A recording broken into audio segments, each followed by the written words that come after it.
All right. Today is a special episode. Today's special episode is all about Sasquatch. Sasquatch! Probably one of my favorite episodes to record. And, this is me talking, Maurice, with my co-host, Tucker. What's up? I typically host these Sasquatch podcasts because that's just my main life obsession is Sasquatch. Yep, but we've only had one episode so far, so... I know. Anyway, so, before we get started, though, you have a plug for us. We have a word from our sponsors, or I guess they're co-sponsoring us, from our Friendish podcast, from my brother-in-law, Jonathan. He and his friends in middle school have started their own podcast. It is called the Friendish Podcast. You can access it on Spotify. Go check it out. It's funny. It's a lot of fun. It's literally just he and his friends talking about, middle school problems. So if you want to just take a load off and remember the good old days, then go reminisce with my brother-in-law. Or if you are in middle school. Or if you are in middle school, you can reminisce about the current days. Reminisce about last week. Yeah, so go check out the Friendish Podcast. It's a great listen. It's a lot of fun. Check it out. And now we'll get back to Sasquatch. All right, so last time we talked a lot about just a lot of stories, really, is what we did. Yeah. We talked about a lot about the proof of Sasquatch, but I also mentioned that there's different kind of species or races of Sasquatch, and you thought that was interesting. I did think that was very interesting. I wanted to talk about that more this episode because I don't think it's a lot of I don't think a lot of people really realize that they don't know, and because a few years ago, I just thought it was there was one species throughout all of North America, and then maybe a different species in Australia and a different species in Asia, and that's about it. Mm-hmm. But it sounds like there's a lot more than just that, which I think is really interesting. Yeah, because it sounds like each continent or country, I would say continent, has their own version of Sasquatch. Because we have, Sasquatch, Bigfoot's what we call it. In Tibet, they call it the Yeti. Down in Australia they call it the Yowie. Mm-hmm. And then in Indonesia, it's the orang pendek. The orang pendek. I think the orang... Oh, dude, now you got me. That's Southeast Asia. The orang pendek, that's the... No, I'm thinking Gigantopithecus. That's what I'm thinking. Gigantopithecus is the fossil record of Bigfoot that supposedly lived millions or thousands of years ago. Supposedly. Yes. So that's it. Okay. That's orang pendek. And also in Indonesia, you got those little ebu gogos, which are like little hobbit people that are cannibals. But they're not big. They're smaller than people. But yeah. Every continent has their own version. I even heard a story in Russia one time. I think some German soldiers and Russians were fighting. And they were fighting near Bigfoot's cave. And they had to stop fighting each other and kill the Sasquatch because the Sasquatch was just pissed that they were playing war right in front of him, and he just started going to town, ripping them apart. So yeah, everyone's got Sasquatch. But they're all different, right? Yeti's white because, he's up there by Mount Everest area. Well, I think... Snowy, he's got to blend in. I think Yetis come in a range of colors because I've seen a lot of pictures and videos that are supposedly Yetis that were taken in Russia and in that part of the world, and in the Himalayas, where it looks like they're very dark in color. It's very similar to how a Sasquatch would be colored. Well, that wouldn't be too surprising. They could be rabbits. They turn white during the winter and they're brown during that's true. I didn't summer. think about that. That would make sense because most animals have a winter coat and a summer coat. Some sort of camouflage too. Yeah, so that would make sense. Because Bigfoot, I think they're omnivores, but they do like to eat meat.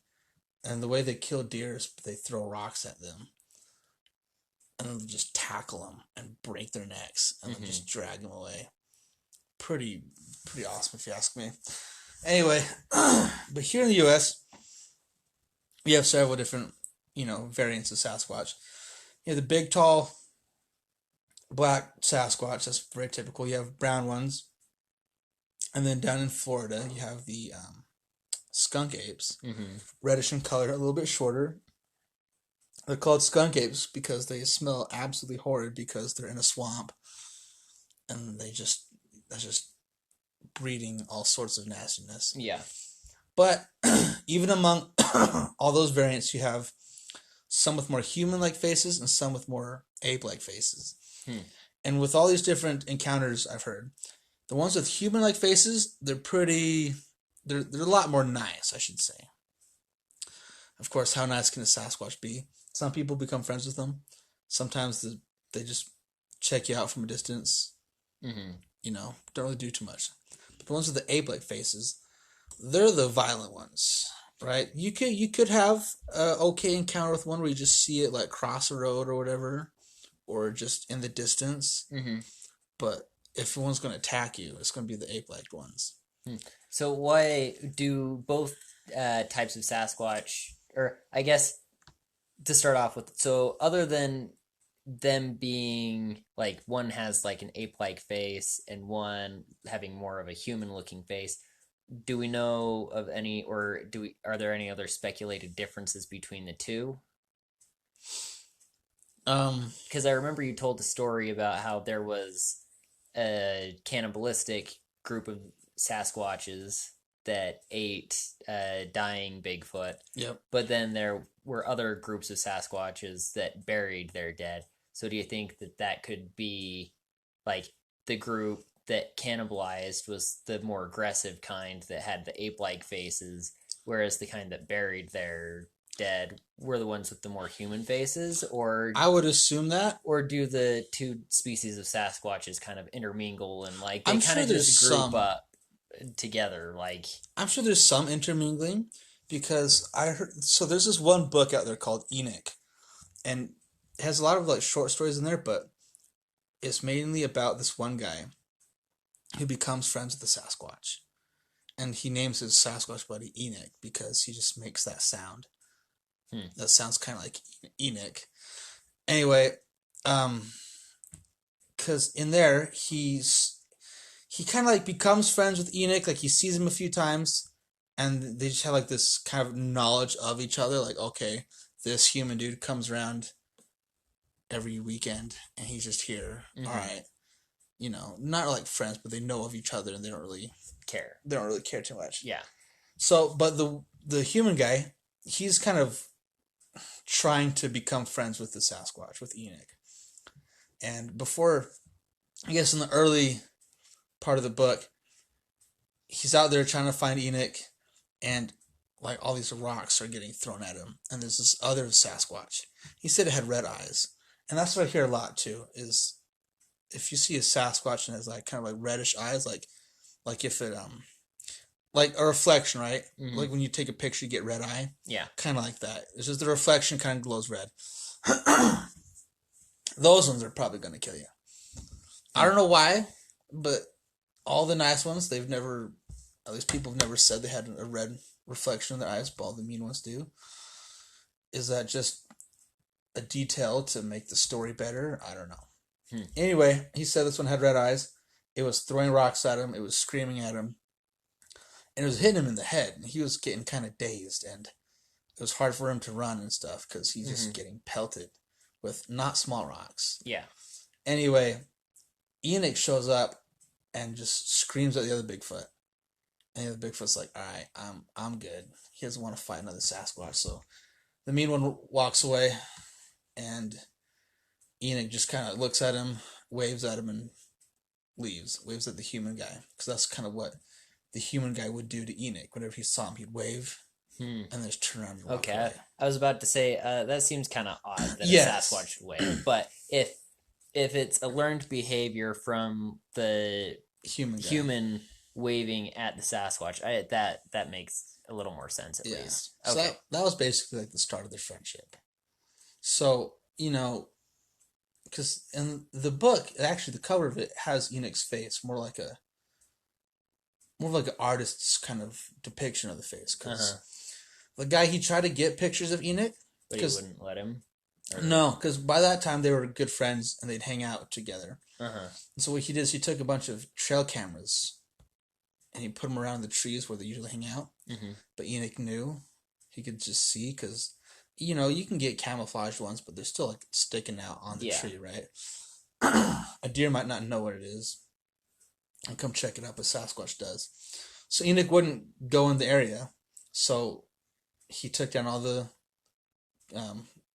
game cameras, and Enoch finally came into the area. They're hanging out, and he had a little disposable camera with him. Mm-hmm.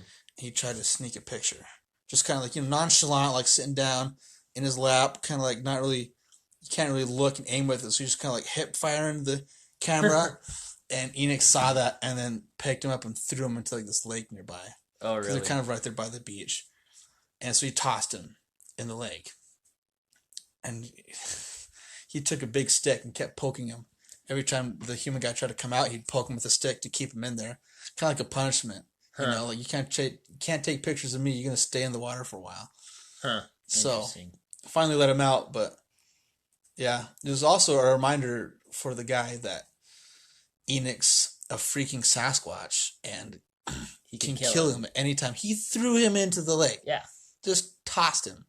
Like, yeah. There's Sasquatch they're just built different, man. They're huge, but I think their muscle structure is different too.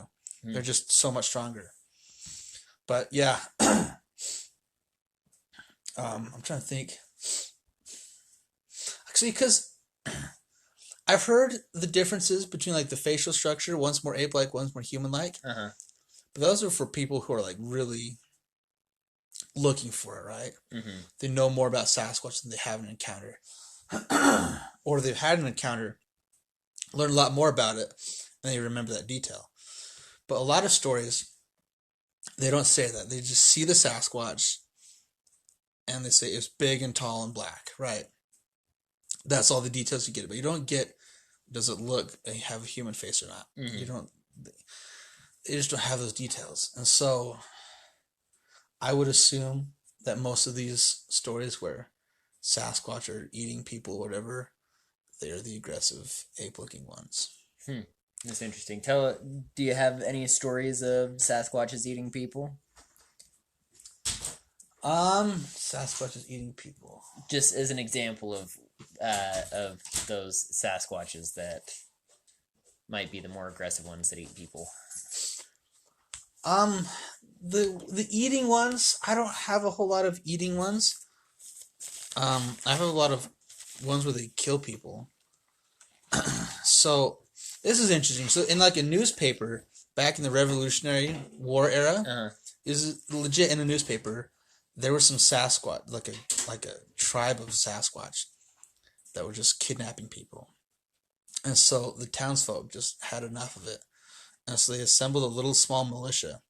And they went out because they knew kind of where they were. Mm-hmm. They went out and they just had a little battle with the Sasquatches. Sure. Like they killed like, I like to say they killed like maybe 5 or 10 of the Sasquatch, but the Sasquatch killed like 20 people, if not more. And they kind of had like a truce, like, all right, we're not going to mess with each other because it's just bloody and stuff. But it was in a newspaper. And I would assume, well, I don't know. Because I've heard a lot of stories where Sasquatch will like abduct children. Yeah. And the interesting thing is what happens is they'll take their shoes. Because Sasquatch, if they watch people long enough, they'll know that we wear shoes all the time. Mm-hmm. That means our feet are sensitive. So if you want to kidnap a kid, you don't want him to run off. You take his shoes away, then he can't really run off, right? Mm-hmm. Yeah, that makes sense. And so, and people will kind of speculate as to why they abduct Sasquatch. We got Tucker's wife, Maya's here. Anyway, so one story, these hikers were out deep in the woods. I mean deep, like miles deep. It's not a short hike. And they see this little kid up on the side of the mountain. Okay. And they're like, what the heck is this kid doing out there by himself? And as they're looking at the kid's looking at them, and then the kid's looking back like something's talking to him. and he goes around the corner or into some trees or whatever, and the people are like, "What the heck? Like, why? What's up with this kid?" And people think that the Sasquatch took him. Huh. People think the Sasquatch might take kids just to like pets almost, or to try and raise them, or to eat them eventually. Yeah. So, and I don't know. I think if a Sasquatch was gonna try and take a person as a pet, I don't know. That seems kind of weird to me. Yeah, it seems weird to me as well. But we do the same thing, right? Like, I remember when I was younger, I went to a park, there was some little bird. You kidnapped a child to make him your pet? That's right. I kidnapped this little kid. His name was Bobby. No. There's this little bird that fell out of a tree, and so we took it home. There's a difference between a bird and a small human. Okay, not a lot, okay? If you have a little kid that can't talk, there's not a lot of difference. There's still a lot of difference. There's a lot of crying there. And not that smart, and I don't know. But I feel like it'd be for the same reasons. Like, oh, I see a little bird all alone. I'll take it home, give it some food, and then release it. I mean, I could see that, I guess. Except I don't know how often Sasquatch releases these kids. Probably not often. No. Anyway, so I'm trying to think of a story where Sasquatch killed people. Because I think I've already told them. Because there's one, these guys were out. This was a while ago. These two guys, they're fur trappers. They want to trap beaver. And they heard of like this like half moon lake kind of area that has like a bunch of beaver, but no one knows where it is. And the natives apparently know. So they find the native tribe that knows where it is. And they're saying, hey, show us where it is. And they're like, no, we're not going to take you there because if you go there, you don't come back. Mm-hmm. And they're like, that's just what you tell your kids to, stick around the teepee, right? They're like, no, like, you'll die. I'm like, well, just tell us where it is. You don't have to show us. And so they convince them to show them. And they get to, like their guide takes them to, like, a mountain, right? It's right. It's over that mountain right there. And so... so this is over that mountain. I'm not going any further. And so what happens is these guys, they go to the mountain, they see the half moon lake, and they're like, all right, sweet, this is it. They start doing fur trapping. They're doing really good. There's a lot of beaver there. They set up camp, and that night they're just chilling by the campfire, and they hear this Sasquatch just freaking out, just screaming and hollering. And these guys are freaked out because they've never seen Sasquatch before. Uh-huh. They've never heard these sounds before, right? It sounds like nothing you've ever heard of. It sounds like it's like letting out blood-curdling screams. Mm-hmm. And so they're freaking out. They're looking around for it, and it comes into the light of the fire. And they shoot at it. They shoot over its head, and it takes off. And these guys are like, okay, we need to go. Mm-hmm. So the sun comes up. They decide they're not going to leave each other's side. They're going to go get all their traps, pack up camp. They're just going to leave, right? Mm-hmm. So they go, they do just that. They get all the traps. They come back to camp. And the one guy's like, I forgot one trap. I'll be 10 minutes at most. We don't have to stick together. You can finish up. One guy can finish packing up the camp. The other guy's going to go. So the guy goes, picks up the trap, comes back, sees his buddy laying down next to the fire, thinking he took a nap, comes over, his buddy's dead. And he looks at his neck. It looks like there's puncture marks on his neck. So what he thinks happens is that his buddy was staring at the fire, just chilling. The Sasquatch snuck up next to him, behind him, and with his mouth, bit his neck and snapped it. So he was freaking out. His buddy's dead. And where's the Sasquatch? And so he's like looking around, and then it comes out of the forest, running towards him and screaming. So he just jumps on his horse and starts riding out, just riding as fast as he can. And the Sasquatch is keeping pace. And as soon as he crosses the mountain, the Sasquatch stops and just screams at him and leaves him alone. Huh. So it's more of a territorial thing. That's the Sasquatch's territory.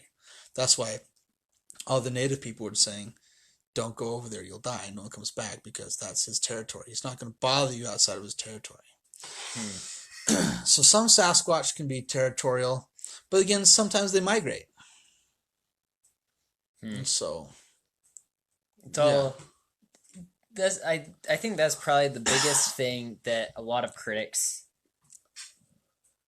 say about Sasquatch is that there's just so much contradiction. There is a lot of contradiction with like, oh well, some Sasquatches are territorial, well some migrate, some are aggressive, and some are kind. Like, well, it's like people. You get every different kind of person out there, you'll find them. And I think you are right. You get snowbirds that live in Canada for all the nice warm months, and they go down to Arizona for winter, right? Mm-hmm. And you got you and I. We're just in Utah all year round. It's true. We're pretty nice people, but then you got some evil people that, do awful things. And I think the same is with Sasquatch. You're gonna find chill ones. You're gonna find nice ones. There's gonna be some that stay in the area all year round. Oh, excuse me. You'll find some that migrate. So. I guess that does make sense, but I don't know. Just from an animalistic standpoint, it just doesn't seem... It seems like there's just a lot of contradiction there. But, I mean... And I also think that a lot of it would depend on, like, where the Sasquatch lives, like, what their territory is. Because, if you take, like, Sasquatches that are up in Oregon and Washington and over in California, well, that's a pretty temperate climate. You're not going to, like, the most change in territory that a Sasquatch might have there, well, up in the Pacific Northwest, they probably wouldn't have much because it just starts raining. Yeah. Except for in the really high elevations. So in the high elevations, if there's a Sasquatch living there, they'll just move to slightly lower elevations where all the deer and stuff are. But then otherwise, they'll just kind of stay in the same spot. So, but like if you take here in Utah, Sasquatch might be more willing to migrate into more central-ish Utah or lower elevation. Mm-hmm. So I could see that. But it just, there is a lot of contradiction, which I think is probably the biggest reason why there's so many critics. Yes. They're like, oh, Sasquatch doesn't exist because you can't even, like, agree on one thing. And... Yeah, exactly. There's a lot of variations and stuff. And again, how many of these stories are true? How many are made up, right? Yeah, and I think that's the other problem, is that you just don't know how many of these stories are, like the trapper side. Oh, that's just a story you tell kids to keep them out of the woods or whatever. Yeah. Like, so how many of these stories are legit, or how many of these stories are just, stories? Mm-hmm. Yeah, and I don't know. Because most of the stories, we've already talked about this, most of them, it's just you're driving in the woods at night down some country road and you see one crosses the road. That is like 80% of the stories right there. Yeah. And so I would tend to believe more of those would be true. Mm-hmm. I think a lot of these more detailed stories, I think that's where you're going to get the fake ones. Like, I heard one story that, like, this guy says he thinks Sasquatch can communicate telepathically. I don't believe that. Yeah, I don't believe that either. See, I heard one story. This guy, he was out in the woods, he had a gun, and the Sasquatch wouldn't come out. They were hiding behind trees, and they communicated with him telepathically saying, put your gun away. Or, like, we know you have a gun. And I'm like, yeah, there's no way that Sasquatch is just reading your mind and stuff. That there's no way. One person thinks that Sasquatch can, like, they have like a map in their minds of, like, the terrain around them. That doesn't make any sense at all. It doesn't make any sense. Because the way he described it, it's like you have the cloud, right? You put your pictures and stuff on the cloud. It's like they have like a shared map on the cloud between all the Sasquatch's brains. And that doesn't seem real to me. That sounds like a fever dream. Let me just send this to the cloud. Yeah, there's deer over here. I don't know. So that was weird. But I would believe the ones where they just, like the one story, this guy's camping and a Sasquatch is just feeling his tent. Just feeling the fabric of the tent. I would believe that. Yeah, I believe that too. So... yeah. And I don't know. There's one story where this guy, it was actually a group of guys, they're in a cabin and they're getting harassed by a Sasquatch.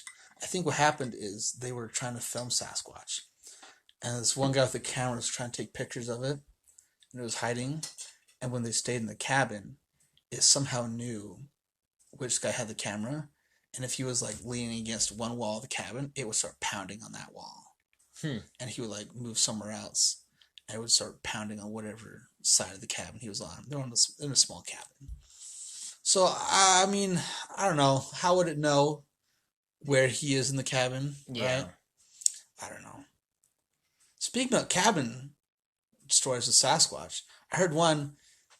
I don't know the full details. They somehow pissed one off, a Sasquatch, and they're all in the cabin, and it was a rundown cabin, and Sasquatch was sticking its arms through, trying to grab people. There's like a few Sasquatch, and they're shooting at it and stuff. A whole horror movie type of situation where they're gonna die. Huh. Yeah. That'd be absolutely horrifying. That would be absolutely horrifying. That's why whenever I go squatching, I have a gun on me. So, yeah. But most of the time, Sasquatch is just going to observe you without you knowing that he's there. Yeah. That's just most of the time. Mm-hmm. I had one of my Parks and Rec professors up at the U say once, he told us that if you've ever gone hiking in backcountry areas, or even just hiking, in a, like, with a couple people, you have more than likely been not necessarily stalked, but followed and or watched by a mountain lion before. Mm-hmm. And I feel like it's the same for Sasquatch, most likely. If you have gone hiking in more, not necessarily a front country area, like just a few miles from town or in town, but if you've gone hiking, in a fairly backcountry area where you're getting at least a few miles away from civilization, you're out there at least a little bit, I would say that you have more than a at least somewhat good chance of having been at least watched by a Sasquatch at some point. Like, I'm not going to say that's going to happen every time, but at least at some point, I would not be shocked if they were watching you as you're like walking along or doing whatever. Well, so talking about that, I watched a documentary. This guy was an expert in like camouflage and stuff. Mm-hmm. He was out in Alaska, I think, and he would go miles and miles deep into the woods, without trails and stuff. Mm-hmm. And he got some pretty crazy footage of Sasquatch. I don't know if I talked about this in the last episode. I don't think you did. So, because in one picture, it's actually not a picture, it's a little video. You didn't know it was a video because everything was still. But he found this one Sasquatch. He called it a day watcher. So what happened is you have this tribe of Sasquatch, and all the other Sasquatch are out collecting stuff, getting food, doing who knows what. Mm. You've got a few of them that their whole job is to just keep an eye out for whatever. Opposing Sasquatch tribes, people, bears, who knows what, right? Yeah. And so he's got a video of this one day watcher looking for him. Like he said, it knew I was there, but he was camouflaged. So it didn't know where, but it was looking like right almost where he was. And in the video, you can see it kind of move around, but it is focused on the area he's in. It doesn't ever really find him though.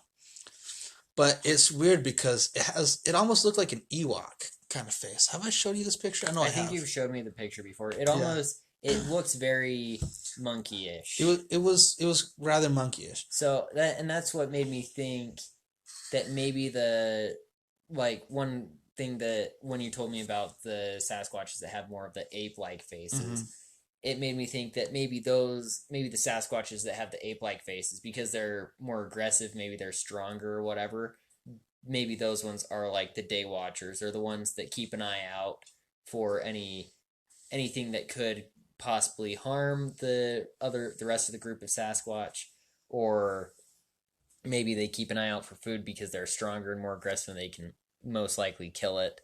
So, and so just that.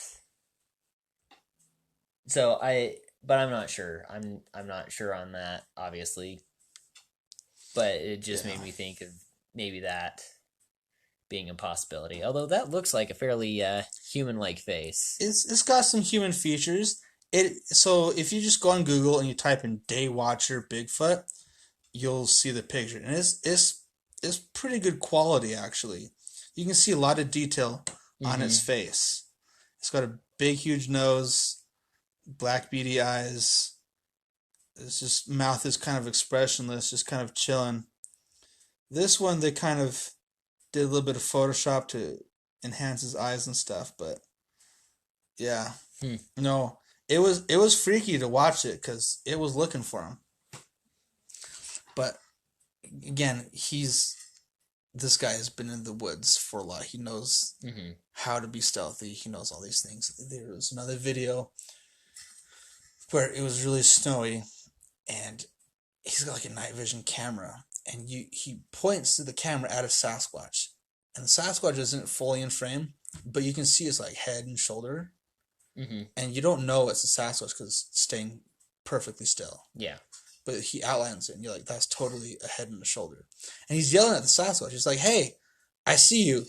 And the Sasquatch is assuming he doesn't have a night vision camera. Probably doesn't know what a night vision camera is. Well, yeah.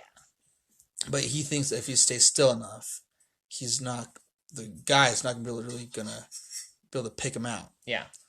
Anyway, so the Sasquatch's not moving, but he knows the guy knows he's there. So the Sasquatch's buddy is out of frame off to the right or whatever, and throws a freaking log at the dude, which knocks the camera out, knocks the dude down. And when he picks the camera back up, the Sasquatch is gone. He shows the spot where it was, and it just took off, took the opportunity and left. But you saw it very clearly. So that was interesting. And it's interesting that there were a couple of them together, because that happens again in another encounter he had. Because different spot, he set some apples up on a log, and he knew that there's a couple younger Bigfoot just on the other side of the log. They wanted those apples, but they didn't want to show themselves. Yeah. So he just has a camera watching. He's just being quiet, trying to see if he can entice them out. And then, like way off in the distance, he hears a big, like alpha squatch or whatever, just screaming. And so he looks in that direction. And so once he looks in that direction, you see a hand reach over the log and grab the apples. Like very clearly you see the hand. So the Sasquatch didn't know he had a camera, but they knew he looked away, and they took that opportunity to grab the apples. Yeah, so this one dude, he got some good footage, and he's had a lot of encounters, but that's just because he goes miles and miles deep to where the Sasquatch are. So, I mean, as fun as that would be to do that, I don't know. I would love to see a Sasquatch. I don't want to find a mean one, though. Yeah, I wouldn't want to find a really aggressive one either. Because there's a story of this guy, he really wanted to see a Sasquatch. That was like his life goal, kind of like ours. Anyway, he was so desperate. He like knew there was some in this area, so he'd keep coming around, doing calls, doing all sorts of stuff, knocking on trees. And I think what happened is he kind of pissed him off. They just knew he kept coming to look for him. They're like, all right, fine, we're here. So there's a couple of them. He wasn't too far away from like where he parked his car. And they were approaching him. And they weren't being super nice about it. And so the dude was like freaking out because they're kind of like coming on different sides of him. They're not just walking up to him like next to each other. Yeah. So he was freaked out. He thought that they were going to maybe kill him. And he stopped trying to find him again after that because he figured he made him mad, just constantly coming back to the area. Yeah. Making all those sounds and stuff, imitating their calls. And so, I mean, I've gone squatching several times in the same spot. I don't think I've pissed off any Sasquatch. Which means they're probably not there. Probably not there. But, I don't know. I had a dream one time. I was at my family's cabin. And, like, I drove up to it. And I saw, like, 3 Sasquatch. And it was weird, man. It was a vivid dream. I saw them. They're just standing there. Like, they weren't, like, in between me and the cabin. They're a little ways away. so I could get to the cabin without, really coming in contact with them, but I would be getting pretty close. I just remember the dream, just not knowing what to do. But they weren't aggressive at all. They're just standing there. Huh. It was the weirdest thing, man. Sounds like a weird dream. So, all right. So we've talked a little bit about some of the different like races of Sasquatch in the United States. Talked about the more ape-faced ones and the human-faced ones, and then a little bit about the skunk ape ones that live down in Florida. Do you know much about either the Yowie or the Yeti or the orang pendek? Have you heard any stories about them? I haven't heard a lot about the Yowie. I saw one YouTube video. This guy was obsessed with the Yowie. And, he goes out in the bush a lot trying to look for it. He's got plaster footprints. But I don't hear much about the Yowie at all. This sounds like it's, I don't know, probably one of the more elusive species of Sasquatch is the Yowie. And it wouldn't surprise me if the Yowie was one of the closer to extinct species, because all the habitable or really easily habitable areas of Australia are inhabited by people now. Yes. Because there are just massive cities there. And then, so that would have forced the majority of the Yowies out of those areas, which they probably were living in, into more arid desert environments, which they can't because survive it gets super hot down there. Yeah. And have you seen those thunderstorms down in Australia? I have not. Oh, they're intense. So, yeah, I would imagine that Yowie wouldn't be doing too good. But the Yeti, I've heard several stories of people like, just like people like around Nepal. Like one story, this old lady, she's going up the mountain. I can't remember why. She was tending to a herd of something or whatever. And a Yeti comes up behind her and just starts beating her up. It didn't kill her. It didn't want to kill her. It was just like pissed for whatever reason. And just started like pounding on her. And it knocked her out. And then it left. And she was kind of confused as to why it did it. I don't know if it was territorial or if she spooked it, maybe she snuck up on him somehow. I don't know. So those are the stories I hear about the Yetis. I don't really hear a lot of stories about Yetis eating people.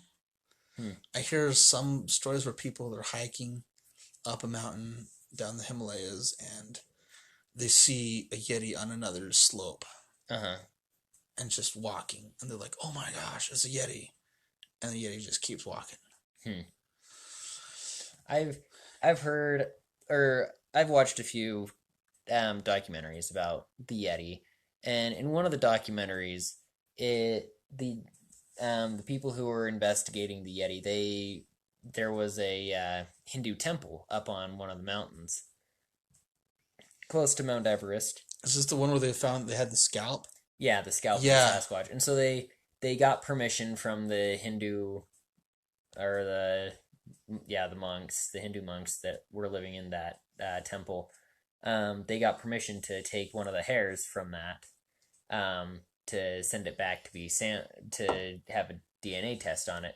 And the DNA test came back as a hybrid polar bear grizzly bear.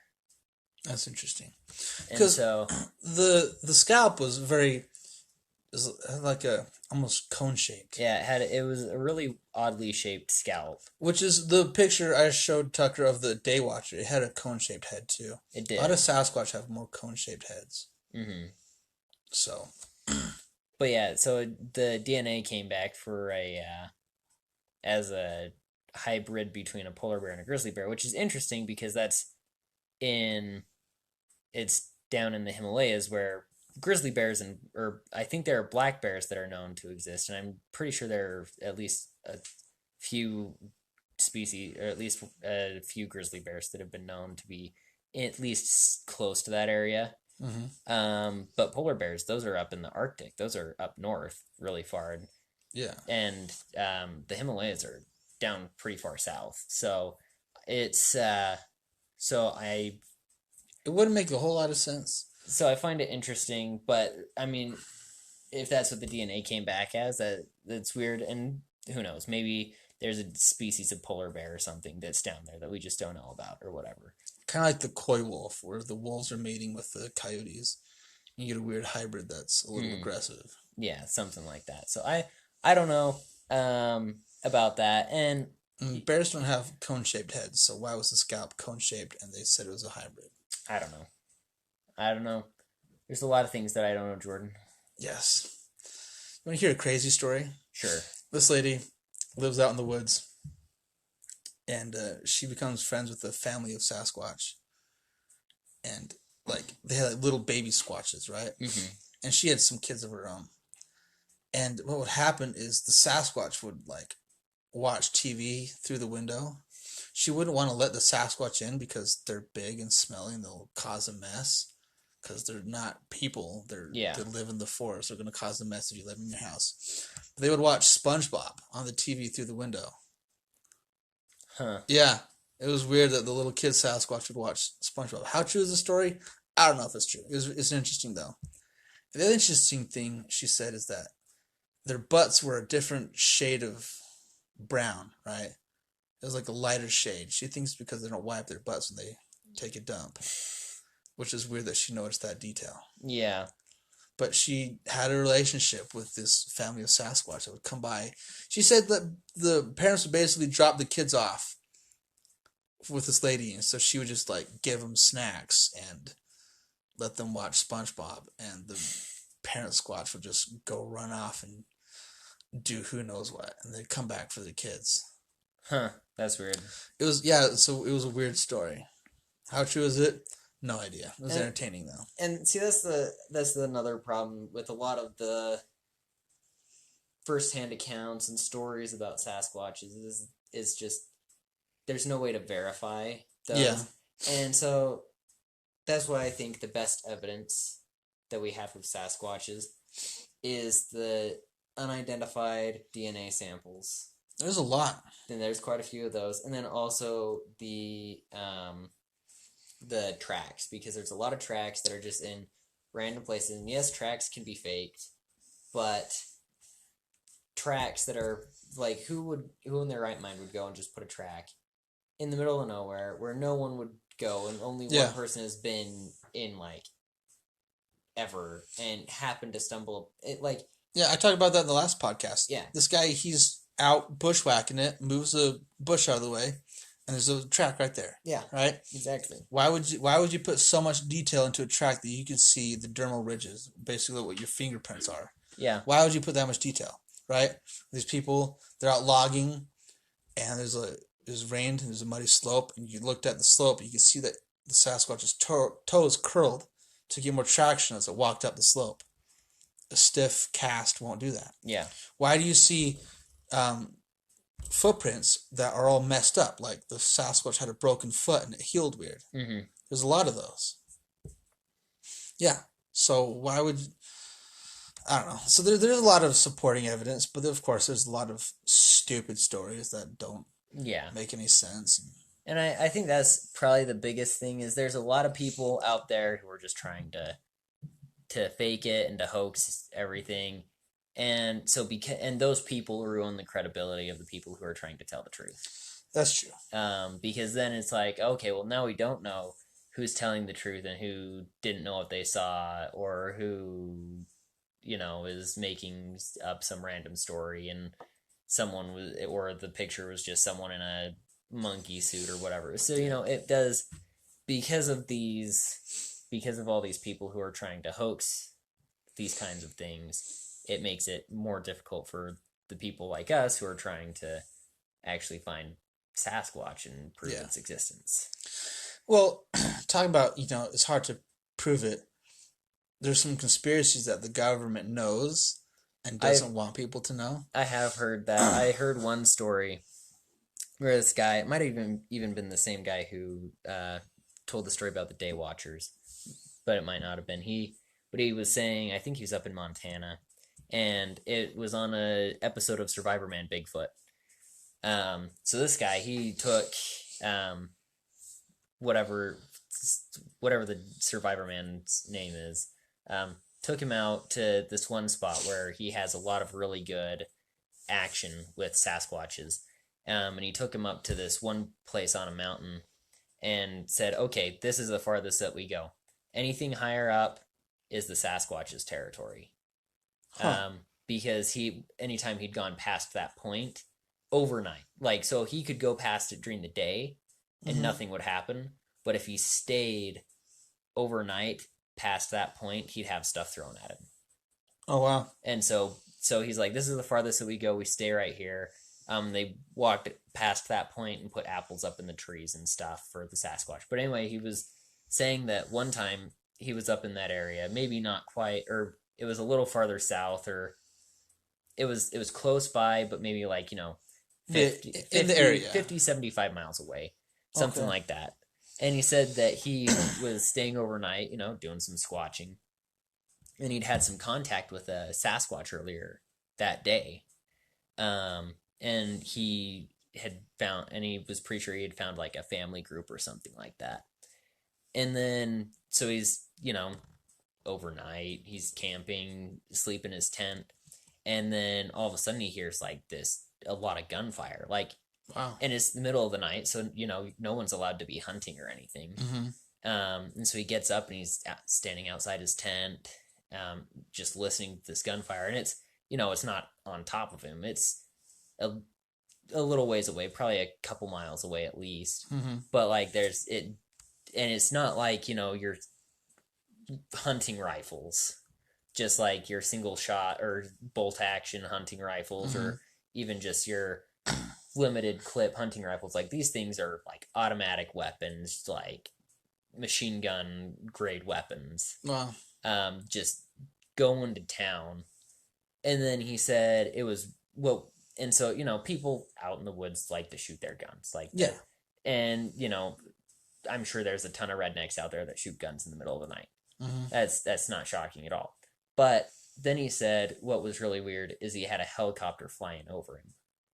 And the only reason why I knew there was a helicopter that flew over him was because it was a clear sky, and so he could see the moon and the star. The moon was pretty bright, so he could see better with that, and then he could see the stars disappear from where the helicopter was. But the helicopter had no lights on, nothing. It was just complete dark.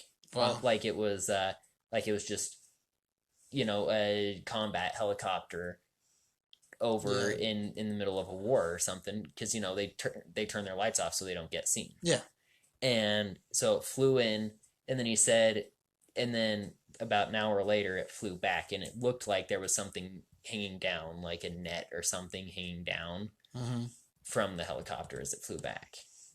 Okay, so that's very interesting. So that was really interesting. And then he said he's gone back for several years to that spot, and he said earlier that day and before that point he'd found a family group of Sasquatches, and then after that point he's only seen one Sasquatch once, and it was like a young juvenile male, so like one that was kind of off on his own freelancing.